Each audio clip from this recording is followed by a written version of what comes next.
সুমামা ইবনে উসাল রাদিয়াল্লাহু তাআলা আনহু, উনি ইয়ামামার অধিপতি ছিলেন। রাসূল সাল্লাল্লাহু আলাইহি ওয়াসাল্লামকে হত্যা করতে এসেছিলেন গোপনে। কি করতে? হত্যা করতে। কি করতে বলেন সবাই? হত্যা করার জন্য এসেছিলেন। কিন্তু দুর্ভাগ্যক্রমে হত্যা করতে এসে সে ধরা পড়ে গেছে সাহাবীদের হাতে। হত্যা করতে পারে নাই সুমামা ইবনে উসাল। তো সাহাবীরা তাকে ধরে মসজিদে নববীর পিলারের সাথে বেঁধে রাখলো।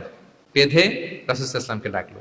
তারা বলল যে ইয়া রাসূলুল্লাহ, দেখেন ইয়ামামা থেকে আসছে সুমামা ইবনে উসাল আপনাকে হত্যা করবার জন্য, তাকে আমরা ধরে ফেলেছি, আমরা বেঁধে রেখেছি। রাসূল সাল্লাল্লাহু আলাইহি ওয়াসাল্লাম তার কাছে যে তার খোঁজ খবর নিলেন প্রথম দিন, এবং তার সামনে যথারীতি তাওহীদ এবং রিসালার দাওয়াত দিলেন।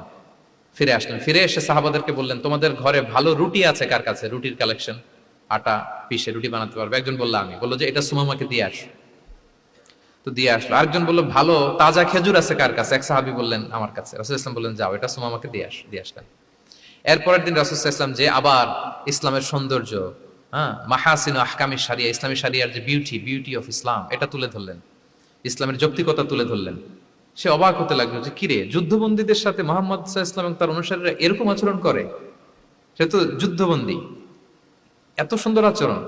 তাকে আবার ইসলামের সুশীতল বাণীগুলোর প্রতি আহ্বান করে রাসূল ইসলাম বাড়িতে এসে এবার নিজের যে উট আছে, উটকে যে পালে, সে রাখালকে বললো তুমি উটের দুধ দহন করে তাকে কিছু দুধ দিয়ে আসো।